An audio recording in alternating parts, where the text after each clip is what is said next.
19. Impersonal sovereignty. Romano Guardini, born 1885, in analysing the development of the modern age, has shown that, as men departed from Christianity, they created for themselves a new source of ultimacy. Nature became the new norm, replacing God and his law, and nature became the source of values. Instead of a universe governed by God the Father and his law, the new cosmos was seen as the work and person of Mother Nature. The new morality was now the natural man, and the societal goal, the natural society. The Enlightenment turned from God's law to natural law, and Jean-Jacques Rousseau enthroned the natural man and his general will as ultimate. Guardini wrote, "Nature, in short, signified and determined as something final beyond which it was impossible to venture. Everything derived from the concept of nature was understood to be an absolute. Whatever could be made to conform with nature was justified by its very conformity. She was divine, an object for religious worship. She was praised as creative, wise, benevolent. She was Mother Nature, to whose truth men surrendered themselves unconditionally. The natural had become the holy and the good." Men like Goethe and Wordsworth wrote rhapsodically about nature. The world was no longer the creation of the triune God for such men, but the creation of nature. Later, Darwin made God irrelevant to creation. Because God lost his place in man's idea of the universe, very soon, man lost his proper position in existence. Although modern man had convinced himself that he now stood face to face with reality without illusions, believing that the springs of existence would be opened before him, he found himself increasingly in a meaningless and an empty cosmos. Man had lost his place in the scheme of things. Because there is no being without a master, that is, no created being, modern man soon created new masters. He sought and objectified power. This new power, having no true frame of reference or meaning, has become, according to Guardini, demonic. Darwin's role, not discussed by Guardini, is very important. In 1862, Charles Hodge, the Princeton theologian, in a review of Charles Darwin's theories, called attention to their marked irrationality. Darwinism, he pointed out, involved a belief in three things: evolution, natural selection as the means of evolution, and the denial of design in nature and the affirmation instead of chance. Of these, the denial of design was most significant to Hodge. That design implies an intelligent designer is a self-evident truth. Every man believes it, and no man can practically disbelieve it. Even those naturalists who theoretically deny it, if they find in a cave so simple a thing as a flint arrowhead, are as sure that it was made by a man as they are of their own existence. And yet they want us to believe that an eagle's eye is a product of blind natural causes. Design, Hodge saw, is in all the universe, from the smallest atom to the greatest star. To reject design is to reject rationality. As a result, for Hodge, the best refutation of Darwin was Darwin's own books and their studied irrationality. It was, however, precisely this irrationality that most commended Darwin to modern man and made for the instantaneous acceptance of his theory. By enthroning chance, Darwin eliminated God. This meant also the elimination of responsibility and accountability. In a cosmos of chance, God, if he exists, is irrelevant. He's an outsider to the universe, which is a product of chance variations. Antinomianism has arisen as a necessary concomitant of Darwinism.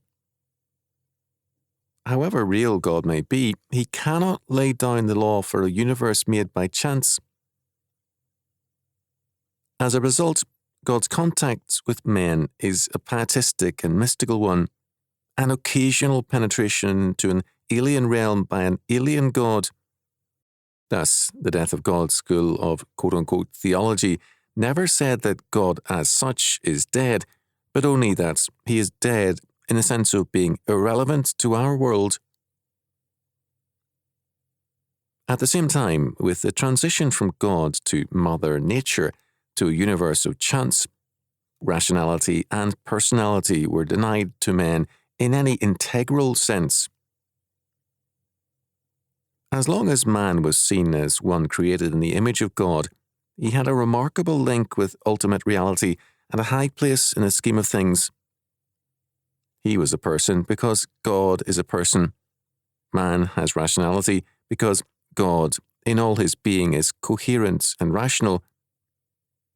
Man's reason can function effectively because God's absolute rationality undergirds every atom of creation.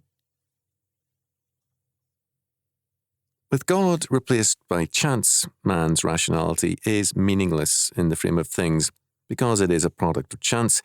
It is an accident. Accountability is gone, and therefore man's sense of responsibility is diminished. There being no heaven or hell, man sees no need to pray like David. Who can understand his errors? Cleanse thou me from secret faults. Keep back thy servant also from presumptuous sins. Let them not have dominion over me. Then shall I be upright, and I shall be innocent from the great transgression. Let the words of my mouth and the meditation of my heart be acceptable in thy sight, O Lord, my strength and my Redeemer. Psalm 19, verses 12 to 14. Man is made free ostensibly from God and accountability, but at a very heavy price. It is one thing to be free under God in a universe rich with meaning, another to be free in a vast and empty prison cell of meaninglessness. In a world under God, men had meaning, and authority and government were personal. Rulers were masters, priests, pastors, nobles, kings, and the like, sometimes godly, sometimes evil, but always persons. These persons, when evil, claimed at times a false sovereignty. At all times, communication, for better or worse, was possible. A person could be talked to and reasoned with. An evil Manasseh could actually be converted. But who can convert a machine or reason with a computer? Not surprisingly, the student riots of the 1960s began in Berkeley, California, in part as a revolt against a mechanized administration, against persons being reduced to a card which read, "Do not fold, staple, or mutilate." The students who rioted felt that they were being folded, stapled, and mutilated by an impersonal bureaucracy in government. However exaggerated their response, they were right in seeing the impersonality of the new sovereignty. The new sovereigns of the 20th century are not under God, nor in Mother Nature. They are the impersonal overlords of the modern power state, which is an ultimate power in its claims, and which sees no law over itself, certainly no law from God. But man is created in the image of God. He is a person whose being is fashioned after the communicable attributes of the triune God. For man to be under false sovereigns, who are persons, men, is bad enough. To be under an impersonal sovereignty, the modern power state, is deadly. The more modern man becomes, the less loyalty and patriotism he can muster. Such feelings are more common among Christians, who still see the world in more or less personal terms. An impersonal sovereignty has neither reason nor morals. It is simply power in action. The moral sense of the men in charge of the power state is diluted by the loss of accountability to God.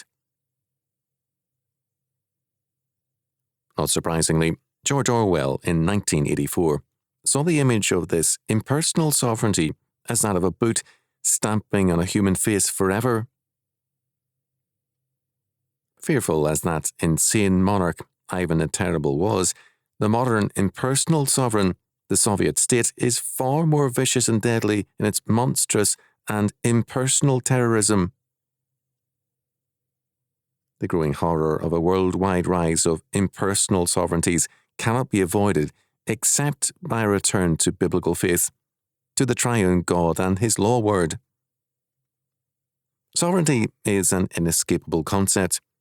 If men will not have God as their sovereign, they will soon have monsters ruling over them as their man-made sovereigns. An impersonal sovereign is of necessity heartless and will always be so.